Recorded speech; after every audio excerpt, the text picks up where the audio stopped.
Hello and welcome to the Scholar Circle, scholarcircle.org. I'm Maria Armoudian. The Armenians living in their indigenous lands in a region known as Nagorno-Karabakh or Artsakh have long experienced existential insecurity. The fighting today between Azerbaijan, which is backed by Turkey, against Armenia over who belongs in those lands is threatening to escalate into a much bigger regional war and another round of ethnic cleansing. In this hour, Doug Becker explores the causes of the conflict, the human rights implications of the aggression, and potential resolutions to the war. I'm Doug Becker. On September 27th, 2020, fighting along the so-called line of control between Azerbaijan and the region of the Nagorno-Karabakh erupted. This area of Azerbaijan is majority Armenian and has been de facto controlled by local populations and local governance since the end of a war between the two populations in 1994.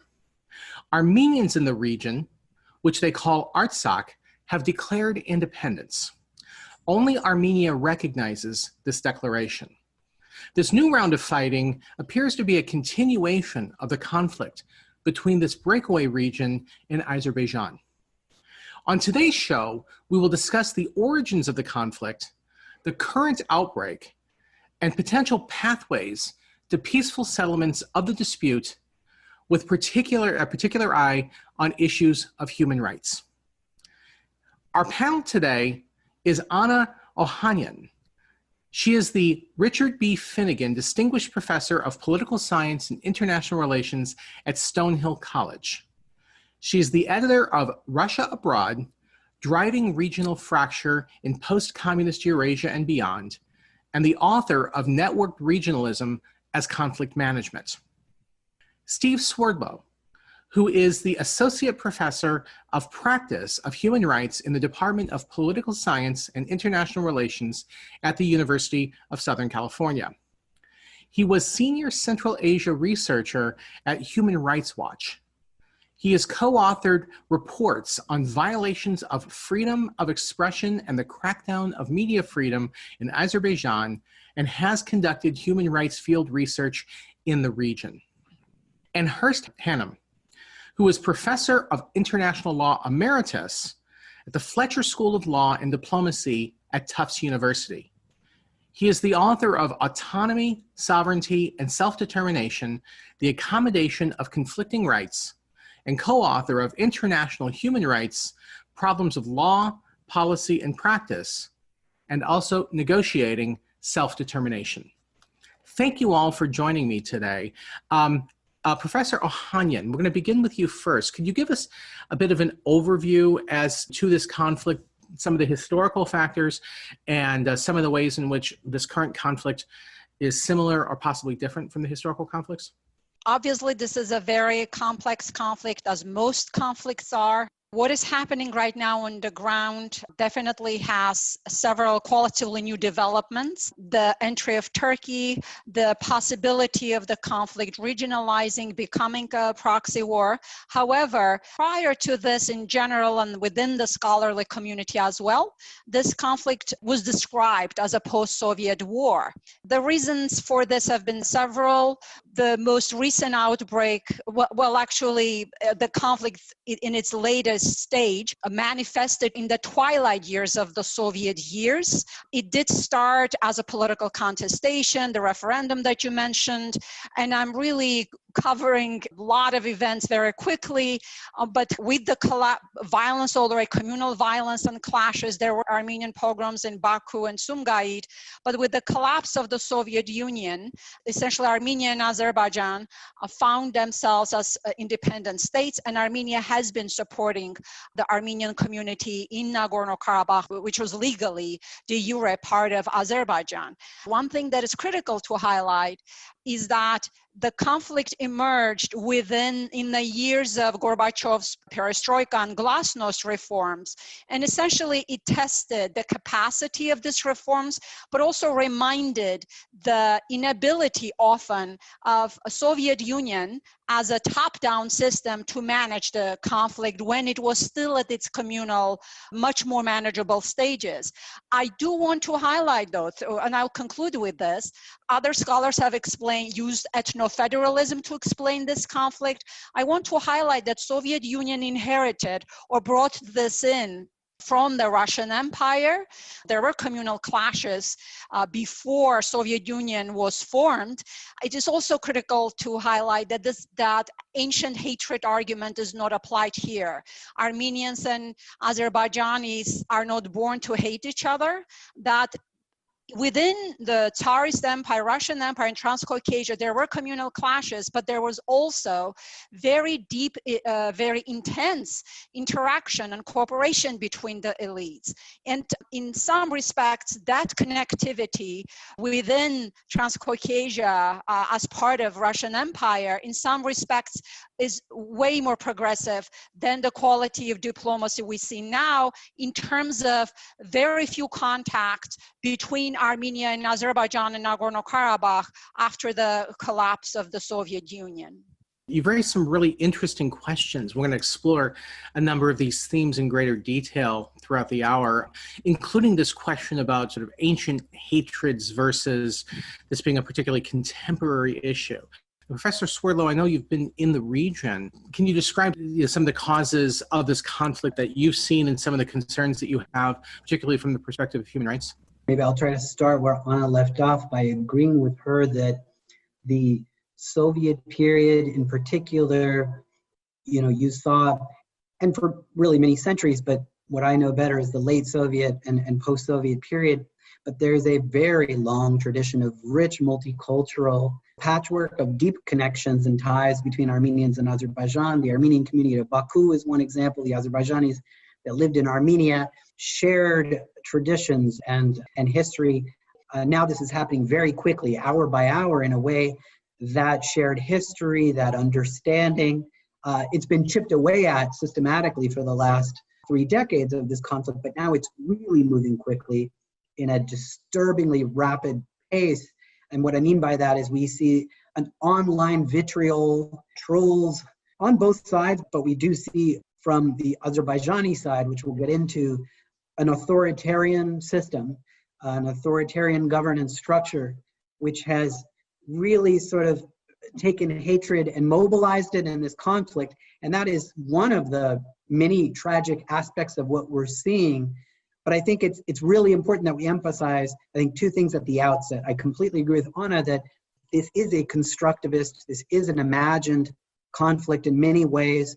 Perceptions matter, history gets rewritten, and there are many claims on both sides. That's one thing to keep in mind, that peace is, I think, about how people envision it and believing that peace is possible, and that comes from the civil societies of those societies. The other key point at the outset, I think, to make is that what we're witnessing right now is in terms of human rights. In my work in the region, we have a dire catastrophe of epidemic proportions. I don't mean to be hyperbolic, but we see conservative estimates today pointing to maybe 1,500 both soldiers and civilians killed so far on the Armenian and the Azerbaijani sides.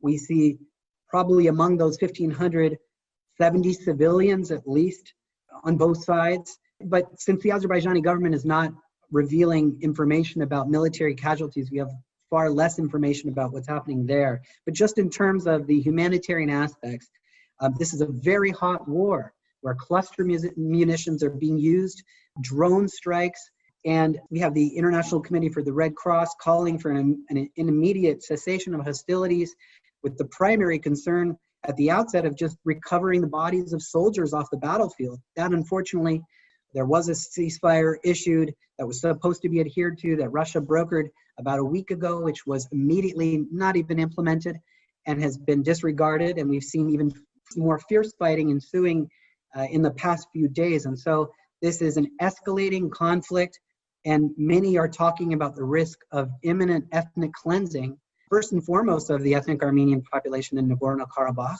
but this also is relevant to the 600,000 Azerbaijanis that were displaced from Nagorno-Karabakh during the conflict. So we're talking here today about memory and history. We're also talking about severe urgent human rights abuses. Now, Professor Hannum, one of the things that complicates this conflict, at times this gets described as Armenia at war with Azerbaijan, but from a legal perspective, Nagorno-Karabakh is still a part of Azerbaijan. But there is this powerful movement for self-determination, or at least autonomy, with this Armenian community living within Azerbaijan. And of course, Professor Swerdlow just highlighted that populations had been dislocated, been moved as a result of the earlier wars that took place beginning even during the Soviet era and ending in '94. What are some of the legal challenges, some of the legal principles behind this question of this Armenian community living in Azerbaijan, wanting their independence or some degree of self-determination, yet legally being a part of Azerbaijan and a republic that's not universally, in fact, barely recognized by anyone else? Thank you very much for having me first. And you certainly raised some of the more complicating issues with respect to autonomy, self-determination, etc., that frankly I don't think are going to be very important in trying to resolve the current phase of the conflict. Yes, Nagorno-Karabakh is part of Azerbaijan. I don't think that even Armenia, although I could be wrong about this, has formally recognized them as an independent state. Therefore, when we talk about self-determination, it's far too fuzzy a word. And what we're really talking about is independence. And if they want to, eventual unification with Armenia. The problem is that international law as it is, and I'm not saying that this is good, but I am confident in telling you what it is, doesn't recognize any right to independence from any group just because it wants it, or even because it suffered fairly serious human rights violations. Many people think there should be a kind of humanitarian exception for secession, so that if you really have suffered, perhaps the best example of this would be Kosovo in the former Yugoslav Republic, but that remains an exception. And even Kosovo, in its declaration of independence, was very careful to avoid the word self-determination, to avoid the word secession. And it was just a unique situation. Well, there are no unique situations. And at the same time, they're all unique. So looking to law, I think, isn't going to help us very much. If peace is possible, as Steve said, and I hope very much that he's right, it will only come if we recognize what has already been mentioned, and that is the people who've been killed already, both military and civilian. I don't even think, frankly, that the memory of how wonderful things were under the Soviet Union until in the early 1990s is going to help us very much either. There's hardly a country in the world where some ethnic group wouldn't like to govern itself, whatever that means.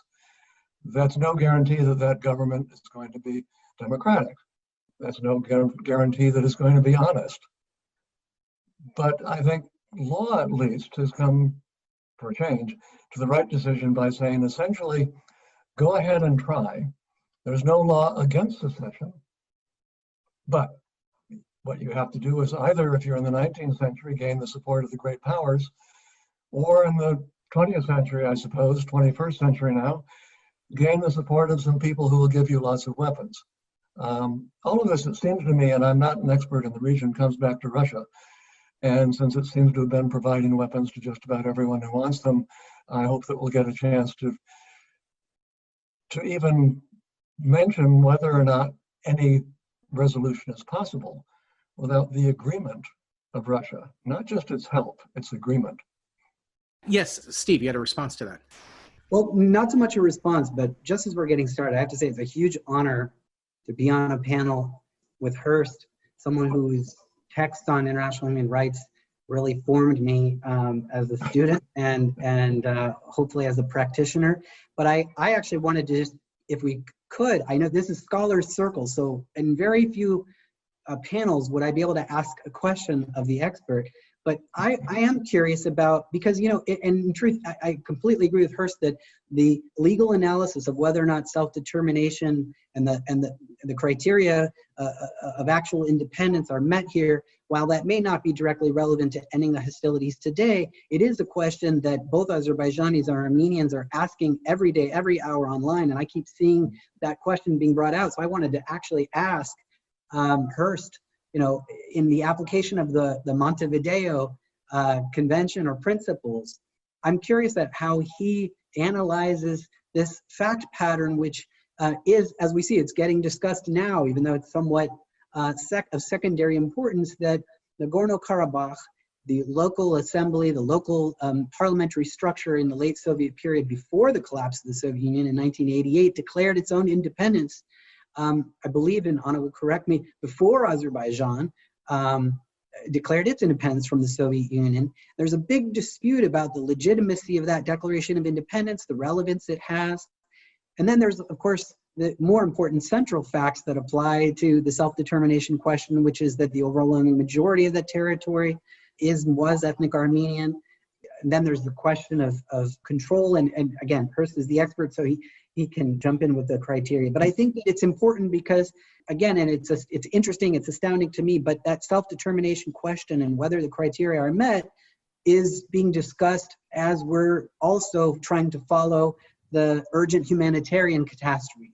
Yeah, that's a great question, and I'm going to have Hurst respond, then I'm going to have Anna respond as well. I simply wanted to add questions to Steve's. Absolutely. Anna, please. My two questions are, another argument that I have seen being debated and discussed is that essentially Nagorno-Karabakh was given to Azerbaijan by Stalin. So essentially Nagorno-Karabakh has never been part of independent Azerbaijan. When the Soviet Union collapsed, the Utai-Prosidaitis argument was applied, meaning that 15 republics were recognized, but on the condition that they would protect the minorities within their states, but that condition was not really reinforced. So the first question that I wanted to add, what Professor Hannum thinks about that argument that Nagorno-Karabakh has not been part of Azerbaijan. And the second one that again is back, sort of emerged, is in the public space, is the remedial sovereignty. I think Professor mentioned Kosovo, and the fact that now President Aliyev rejected Russian peacekeepers, saying that this is in my territory and I don't need peacekeepers, which is his right to do.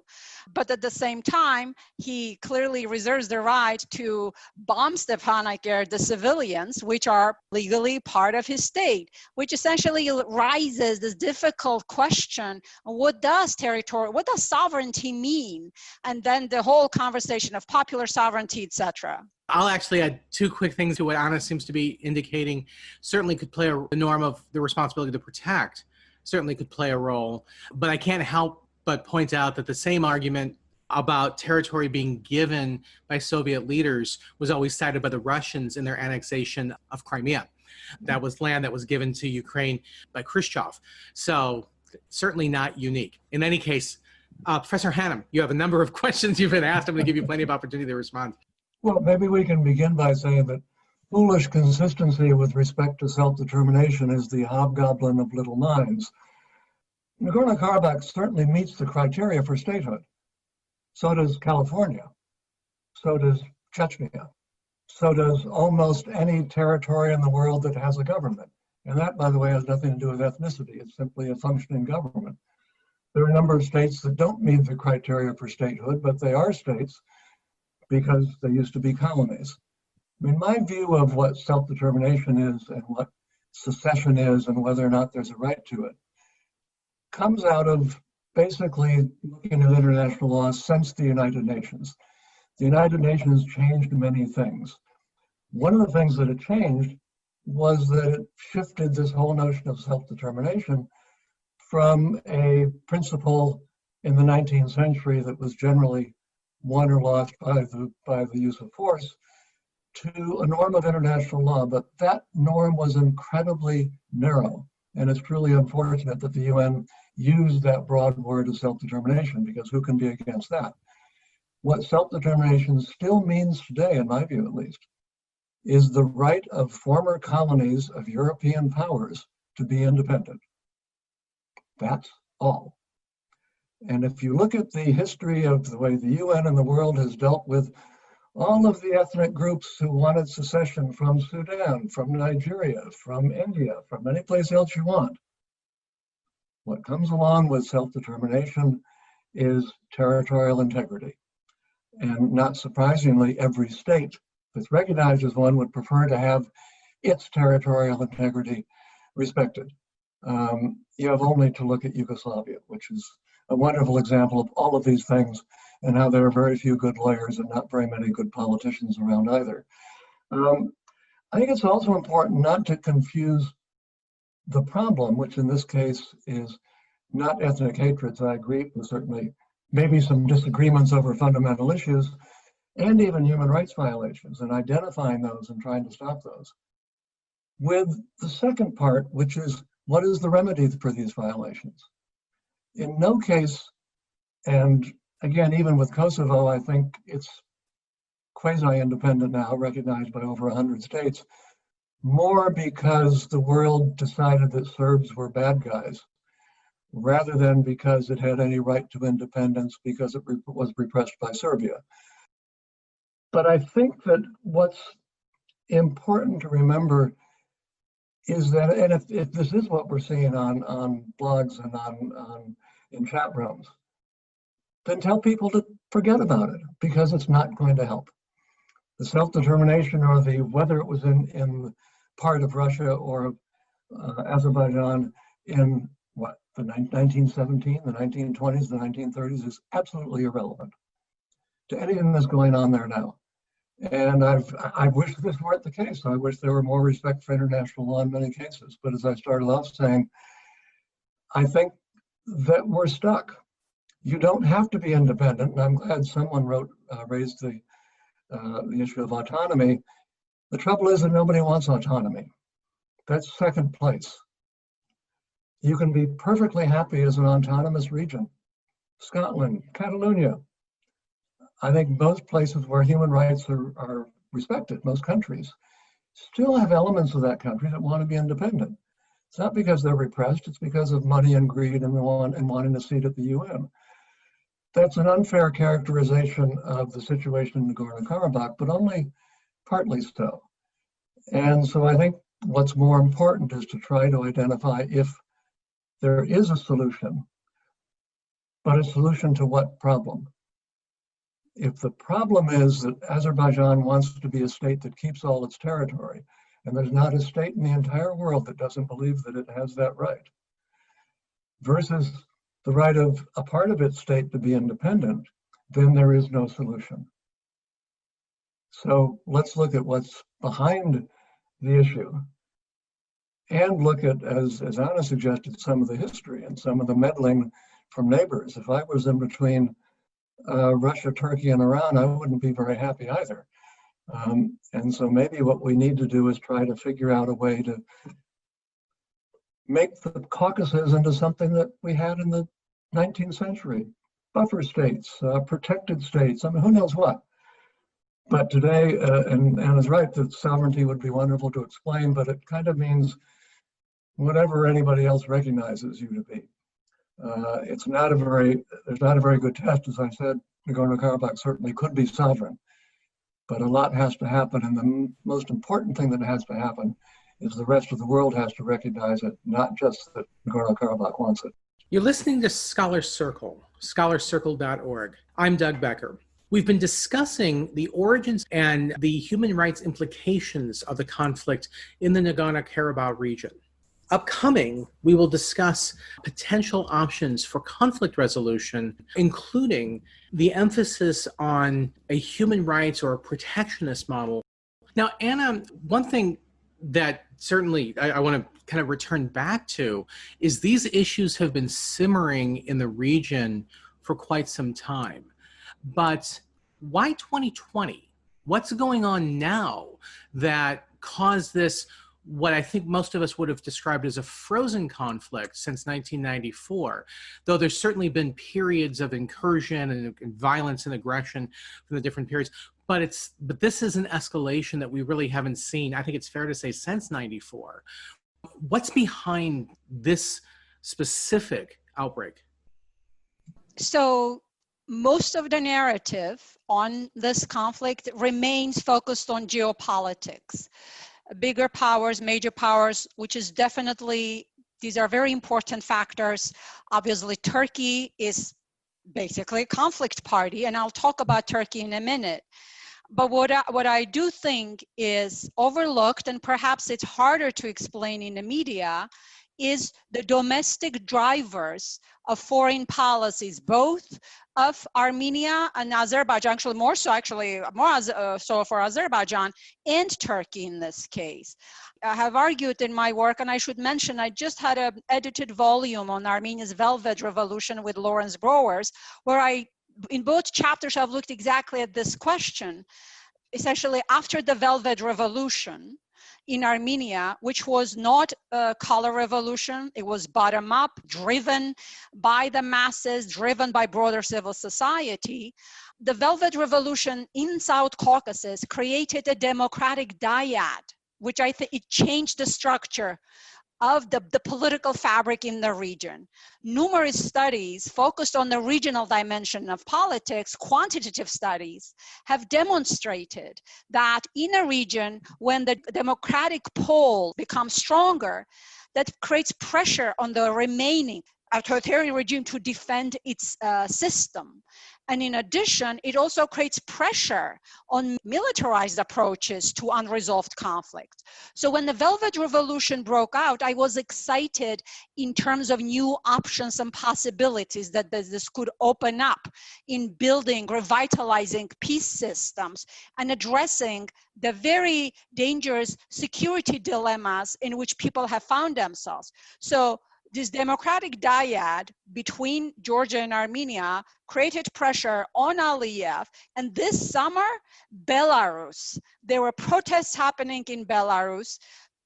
Most of the analysts were referring to Lukashenko as the last dictator of Europe. And guess what? He's not the last dictator of Europe if we consider South Caucasus in Europe.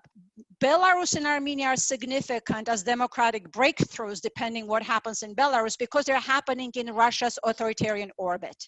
So Aliyev had one choice: to reform the country, and the Azerbaijani economy is overdue for this. It's a petrostate without representative institutions, and the pressure on petrostates is only going to increase because global capital markets are shifting towards green energy systems. Such instabilities are going to increase in petrostates. So Aliyev, essentially using a push factor, pulled in Erdogan. Not that Erdogan was hesitant to go in. Erdogan has been eyeing this region for a while, but there was a push and pull factor. So it was easier for Aliyev to pull in Erdogan to support its regime through this war. And I do look at this specific instance as a diversionary war. That definitely a huge factor. Also critical, I do want to highlight as to how the inclusion of Turkey, entry of Turkey as a conflict party changed the structure. Turkey is already involved in Syria, is already involved in Libya, the Mediterranean. But what Turkey has been using in its foreign policy, number one, Erdogan has Islamized Turkish foreign policy, but also has been regularly using Islamic fundamentalists and mercenaries. And this is already, I'm not going to debate whether this is the case, this is broadly established. So mercenaries were brought in from Syria and dropped on Azeri side. And essentially, this has negative implications for the region as a whole, because studies show that the inclusion of mercenaries, the proxy wars, the inclusion of this privatization of violence extends the duration of a conflict. And unfortunately, already a protracted conflict that already is much longer. State formations, civil wars, which Nagorno-Karabakh is the kind, internationalized civil war over territory. The average lifespan of these conflicts is around 30 years compared to 8 years for typical civil wars, which are not over secession, state formation, and territory. So you drop in privatized mercenaries, privatization of violence that already has been on an increase worldwide from 5% at the beginning in early 2000s, and the increase is by 40%. That's the trend that we see happening. This is going to increase the duration of this conflict, which is already difficult to win militarily as a state formation conflict, and it already also difficult to negotiate through a peace agreement. Yes, it's always so tricky in the negotiations. The more actors certainly within and the more resources can always complicate the negotiations. You're painting a picture that one of the problems that's transformed this conflict is what was largely an internal or this very tightly regional conflict has become more internationalized. Steve, on that question, is that really sort of one of the keys here, the fact that it's becoming more internationalized, Turkey's interests, certainly Russia would noticeably have interests, and if that's the case, what's sort of some cursory ways to perhaps de-escalate by returning to more of a local issue as opposed to this internationalization? I agree with Anna that we have to keep our eyes trained on the domestic drivers first and foremost, because obviously they are much more invested and much more the determinants of how this conflict will be resolved.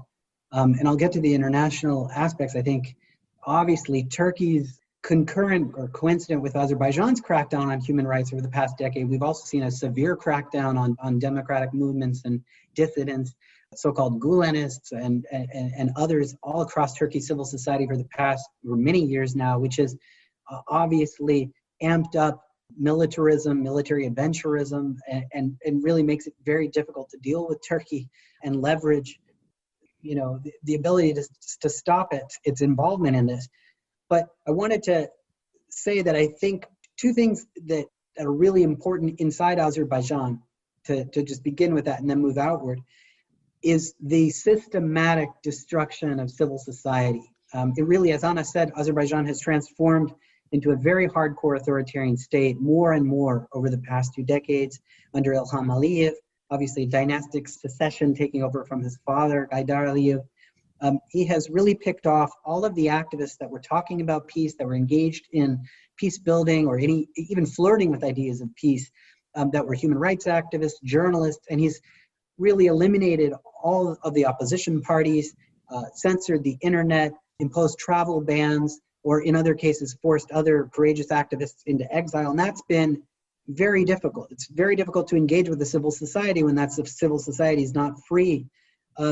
At the same time as the crackdown on human rights, I'd say in my visits to Azerbaijan, in my field work, I've been also struck by, and this was more anecdotal and not something I conducted systematic research on, like the human rights crackdown, but the production of Armenophobia, the obsession with creating an enemy, othering Armenians, erasing the legacy of Armenians in Baku and other parts of the country, their cultural production, the shared history, as we were discussing in the beginning. And that's been a scary phenomenon to witness, because it's been very much mobilized in educational textbooks, in schools, and as we said, we're talking again about the beginning about ancient hatreds, constructing a vision of Armenians as fascists, aggressors, terrorists, really putting these really harmful narratives out there in the public in a wide way. And that's not to say that that doesn't happen also on the other side. It does. There's been a demonization of Azerbaijanis and Turks in Armenia in a way that's not helpful. But I don't think they compare, because of the mechanism of the state that's used in Azerbaijan is much different, much more streamlined, and it's very scary at this moment online. So I wanted to mention that. Also, this in terms of the actual victims of the conflict, the 600,000 displaced persons from Azerbaijan that had to leave their homes at the end of the war as it concluded in 1994, for many years were prevented from being moved into sustainable housing in other parts of the country and kept in specific areas closer to the conflict zone as a way of, in a way, showcasing and highlighting the victims of the conflict, as a way of focusing attention on what some have called the lachrymose theory of history, or this victimization complex, which made it all the harder to resume any dialogue. So I think those have been really destructive forces.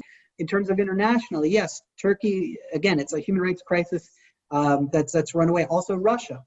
Politics have become cynical, and we've lost that sense. Public opinion in Russia and how it looks at this is ignored by the Kremlin. Putin, I think, increasingly doesn't really care what Armenians and Azerbaijanis in Russia have to say about this. And finally, we can get more into this, but obviously the absence of the US at this moment is allowing this to spiral out of control.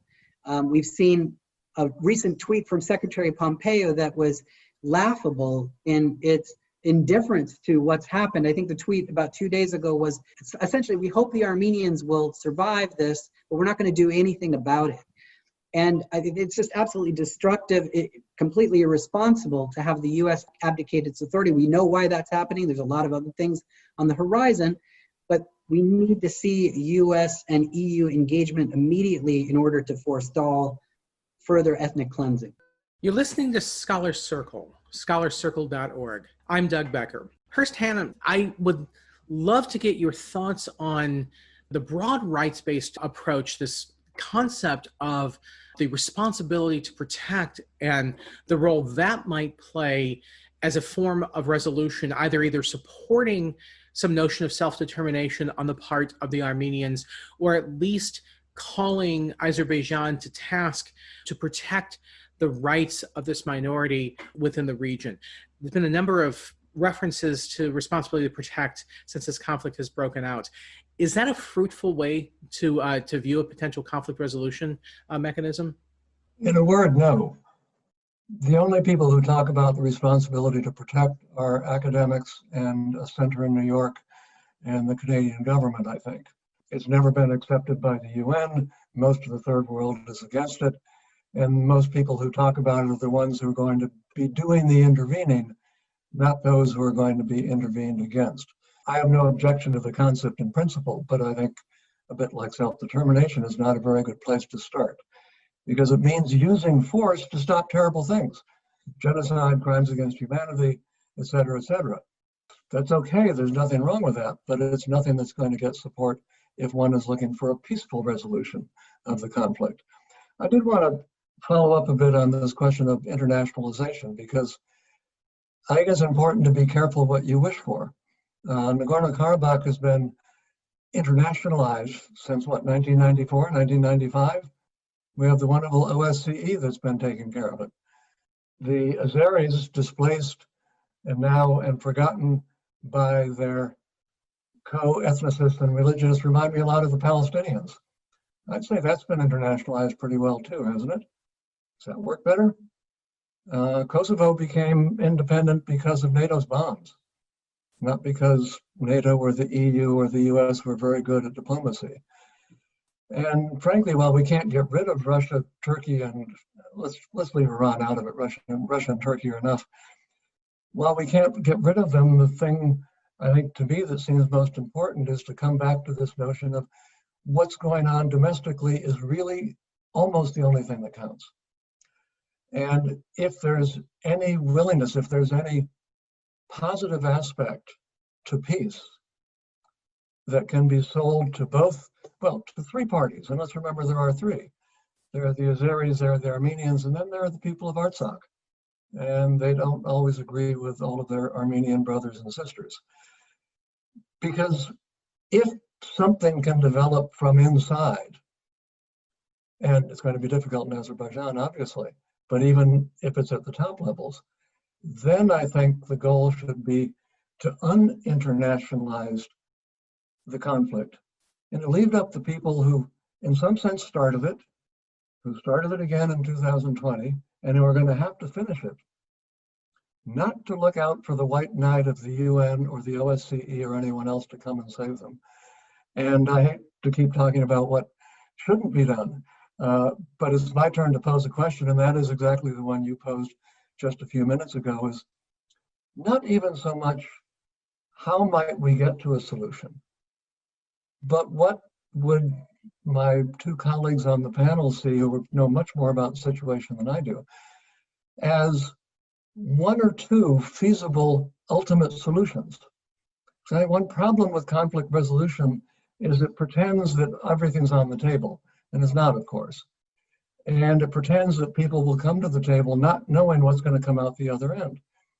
And I think it's often useful, whether it's in Northern Ireland or Aceh or Nagorno-Karabakh, to know what isn't and is on the table.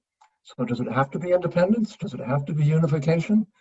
Can we just look at a map and put a little corridor connecting the part of Azeri that's surrounded by Armenia and put in a little corridor so that Nagorno-Karabakh can be a part of Armenia? That's far too simple.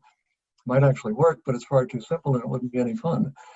So what would the two of you see as, even if it's not very feasible, as a desirable outcome, apart from everybody just getting together and hugging one another? Although that wouldn't be a bad idea either. Wonderful question. To turn to Anna first, I know that you've written about this issue of democratization and the way that democratization and regional democratization could have impacts on conflict resolution. And you've emphasized the democratization in the South Caucasus. In what ways does this democratization complicate the conflict, and does it provide a pathway out of the conflict? That's a great way of putting it. Just to clarify, Professor Hannum, when I do talk about internationalization of the conflict, I primarily talk about the conflict manifestations, the drives, the possibility of a spillover, it becoming a proxy war. But I fully agree with you. And in my work, I have always emphasized this, and there's so much data that supports this as well. The need of local solutions. So even, I'm sure you know the work of John Paul Lederach, right? The importance of grassroots, which I don't think we're there in this point. Looking at, in terms of ways out and the role of democracy, the way democratization helps with peace building is that, as Steve already mentioned, it reinforces the nonviolence as a factor. It creates new stakeholders. It activates new voices. And most importantly, decentralizes power. Militarization and authoritarianism are mutually reinforcing, and they are both driven by centralization of power. Decentralization is essential for peace agreements to form, for peace agreements to be implemented and to last. Majority, I'm forgetting, I cannot cite specific data, but majority of peace agreements collapse within less than 3 years.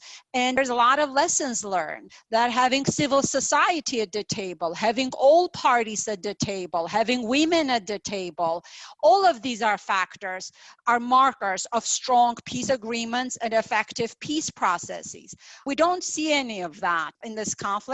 The OSCE process, and I've been writing about this and being hammered by all sides, the OSCE peace process is top heavy. I can name the people who have been involved with this, the political elite, on both of my hands, right? Previously, before these developments, I've advocated for investing time in institutions first, democratization first, hoping, especially after Armenia's velvet, that was the best structural condition for Azerbaijan to democratize. But in this current condition, I've always was skeptical that this search for this elusive big bang deal that will be developed and will trickle down. I've never believed in that. It's a package or step by step, preparing people for peace. There's just not enough contacts, not enough institutional infrastructure, not enough connectivity to sustain that.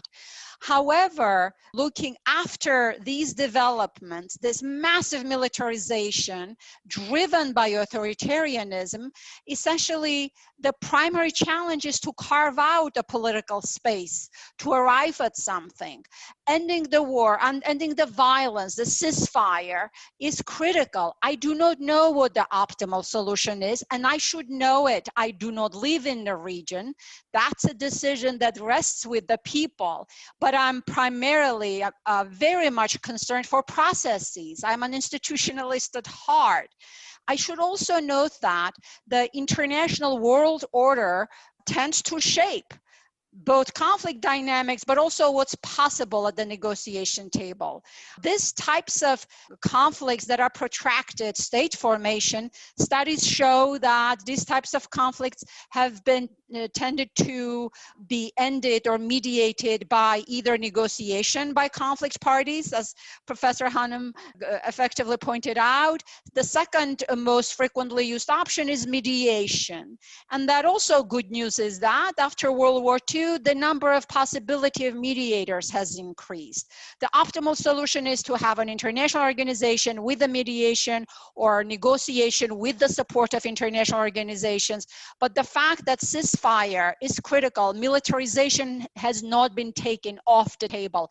Violence remains legitimate in the region. And I was hopeful, and I was going actually to do research on this summer, that post-Velvet, the Pashinyan government could be really on the offensive in pushing the value of nonviolence in the region. He has made remarks, he talked about the importance of the needs for Azerbaijan, but I did not see aggressive diplomacy, and that could be explained by the fact that this was a democratic breakthrough in an authoritarian orbit, so his language was even constrained. So that's a speculation. Let me conclude this answering your question in terms of the liberal peace building. This has been very kind of rights-based, focused on markets and openness and trade and human rights and democracy. Obviously, I'm citing the work of Roland Paris and others, but this model has been criticized for not paying too much attention to the institutions. So now the discourse is on bringing the state back in. What we see right now, I think, this model remains superior in terms of it is human rights based, it is not coercive, militarized, coercive approaches, victory consolidation, those are all have declining utility. Liberal peace building rests on participatory mechanisms and strengthening of institutions. I just finished a book manuscript that is under review, so it's not reviewed yet. I probably should not be citing that research, but I do want to share that I think we, especially in this world, especially after post-Cold War period, we have been associating democracy with the West, the color revolutions, the Western democracy promotion projects, getting this post-Soviet societies to unlearn some of the bad habits that they have been learning, and I'm guilty of that. But doing this deep historical dive, what stares at me looking at this imperial peripheries is that actually these minority communities in large empires, they did know a thing or two about self-governance in largely coercive authoritarian systems, that it is about self-governance, it is about connectivity, it is about certain kind of connectivity, and I do think that moving forward, we have to figure out how to build, rewire these connections for people to have voices. Unless these systems become democratic, I don't see a way out. President Aliyev has captured the peace processes when he came to power, much different than his father, I have to say. Any talk of civil society, any talk of Azerbaijani people, Armenian people together that Pashinyan has been saying, that's a code word. He reads it as civil society empowerment. And Steve already spoke about this. Very often, whenever Aliyev wanted to go after civil society groups or activists, he would just slap them with, oh, they've been working with Armenians. And then he turns around and says, yes, we want to give autonomy to Armenians in Nagorno-Karabakh. So I think to me, it is about connectivity, it is about self-governance, it is about representative institutions, whether we're going to call it democracy or not, whether we're going to call it national self-determination or not, does not concern me as much. I'm much more hopeful and eager to see processes being built in, institutions to be created as a way to move out. Anna's focused quite a bit on processes, on the institutions, and then the expectation then I suppose would be whatever the outcome would be would come out of those institutions. Professor Hannum, though, does raise an interesting question, so I'll ask it of you, Steve. What would a resolution look like? And specifically, I'll ask you, is there a resolution possible that would include Nagorno-Karabakh remaining in Azerbaijan, or if this region remains within Azerbaijan, are conflicts just going to be endemic? Let me see how I can duck this one, because this is impossible to answer. As Anna said, not being a member of either community, it's incredibly presumptuous, to take a position. But in a human rights respecting Azerbaijan, this would be a different conversation about autonomy. And I agree very much with Anna that by really interrogating closely what's happened in Azerbaijan and to the Azerbaijani people, that largely explains why the option of autonomy or of remaining within Azerbaijan is completely off the table for the other side. And so I think that's why we're focusing so much on that. Of course, it's not the position of the human rights community to pass final judgment on what the ideal political arrangement is. It's a decision that has to be determined by both sides.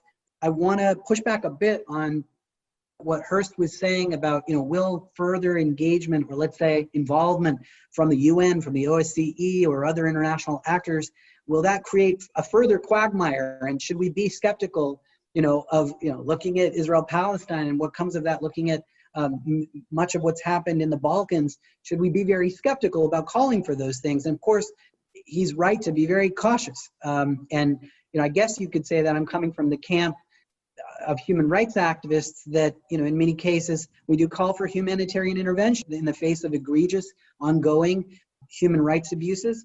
And there's many reasons to be cautious about that. But I want to gently push back, or maybe explain why I think that we want principled engagement by these actors to get to a solution, or we need this now. And so I do have a wish list, even though I ducked the initial question. So my wish list starts thus. International humanitarian law has to be immediately respected. So we want an immediate cessation. As I mentioned in the beginning, we need to see the ICRC operating. We need to see the Geneva Conventions on both sides respected. We have seen a targeting of civilian infrastructure and of civilians on both sides. We see it in Ganja on the Azerbaijani side, second largest city in Azerbaijan. We see it in Stepanakert and other places. It's scary. It needs to stop now. So the international humanitarian law concerns, they have to be raised by somebody. They have to be raised by Washington, by Brussels, by the UN in New York, by the Security Council, by the OSCE. And on human rights, it's a much longer wish list for what we want to see in Azerbaijan. But let me make the argument that were we to see, and Anna laid out that Azerbaijan and Armenia are in Europe, were we to see that the European Court of Human Rights, that its judgments were actually implemented by Azerbaijan, that they were relevant, that they were used, then you would see a more rights-respecting Azerbaijan. You might see an autonomy. You might see a solution in which Armenians in Azerbaijan had their rights respected. You don't. But what I think we need to push as hard as we can to have more Euro-Atlantic integration of Azerbaijan into, it's already a member of the Council of Europe, but it's not upholding the judgments. It's not upholding the human rights obligations that it must. So that's important. On the OSCE, I'm also skeptical. Anna's right, it's top-heavy. There's a lot of problems with it. But guess what? I think that the presence of an OSCE peacekeeping force in the Donbass region has done a lot of good. That has helped in terms of, East Ukraine, Russia and Ukraine at war. At least we have something. We have something standing in the way between, militants on both sides. That's important. And I think that, we've already seen the OSCE call for the Moscow mechanism to be used in this conflict. So we've already seen a call for there to be investigations of the human rights abuses that are being committed, or the humanitarian law violations, the war crimes. That should happen. We need investigation. I forgot to mention at the beginning of my list, of course, I'm come from the NGO community. We need to see access for journalists and NGOs on the Azerbaijani side. I'm seeing a lot of journalists reporting from Karabakh. I'm not hearing of correspondence really, or Amnesty researchers on the Azerbaijani side. Were we to get more access, get more clarity and transparency, we'd learn a lot more, we'd be able to make recommendations. So that's a lot of things. But what I'm really calling for, I do think we need robust, principled engagement by the OSCE, which unfortunately is not in any position to do so, given its lack of senior leadership at this time for several months now. I'm going to give Hurst Hannum the last word, since you'd asked the question and gotten the responses from your colleagues. How much are they instilling confidence in you that whether it's a democratization approach that Anna had suggested, and the engagement of civil society, and certainly some engagement of international actors, legal actors, peacekeeping actors coming from Steve, how much confidence does that instill in you that there's a peaceful resolution to this conflict? Well, instilling confidence is difficult about almost anything these days. But I do think that there's the possibility of a peaceful resolution. And I would agree with everything that Stephen and Anna said. I mean, of course, international humanitarian law has to be respected. That won't stop the war, though. It'll just stop civilians from being targeted. Democracy would be great. Spain is a democracy. Well, there wasn't a war between Spain and Catalonia, but democracy is not enough. I am in favor of outsiders getting engaged, but it has to be a very thoughtful engagement. We can protect human rights and not give a damn about what the borders are in the Caucasus. And human rights people should remember that. And grand diplomats and statesmen perhaps do care about the borders and what's a state and what isn't. But independence is no guarantee of human rights. Steve, with all your work with Human Rights Watch, you're the first one to know that. So I would say that I remain hopeful. I think that anyone who is engaged in human rights has to be cynical, but you also have to be optimistic. And I think we all remain that way. And I do agree that our concerns, whether the four of us or your listeners, needs to be with trying to do something in the short run to stop the violence insofar as we can. But there does have to be more thinking than has been done in the last 30 years about what comes next, and whether it's with democracy or not. That shouldn't matter that much. Human rights, that does matter more. Thank you very much. Our guests today have been Anna Ohanyan. She is the Richard B. Finnegan Distinguished Professor of Political Science and International Relations at Stonehill College. She's the editor of Russia Abroad, Driving Regional Fracture in Post-Communist Eurasia and Beyond, and the author of Networked Regionalism as Conflict Management. Steve Swerdlow is the Associate Professor of Practice of Human Rights in the Department of Political Science and International Relations at the University of Southern California. He was the Senior Central Asia Researcher at Human Rights Watch and has co-authored a report on violations of freedom of expression and the crackdown on media freedoms in Azerbaijan, as well as having conducted field research in the region. And Hurst Hannum, who is Professor of International Law Emeritus from Fletcher School of Law and Diplomacy at Tufts University. He is the author of Autonomy, Sovereignty, and Self-Determination, the Accommodation of Conflicting Rights, and co-author of Negotiating Self-Determination. Thank you all very much. Thank you for having me. Thank you for your excellent hosting. Thank you to our guests and to you for listening. The Scholars Circle team includes Doug Becker and Lillian Ng, contributing hosts, Ankine Agasian and Melissa Chiprin, managing producers, Sud Dongre, our webmaster, Tim Page and Mike Hurst, engineers and technical support. I'm Maria Armoudian, and we'll see you next week.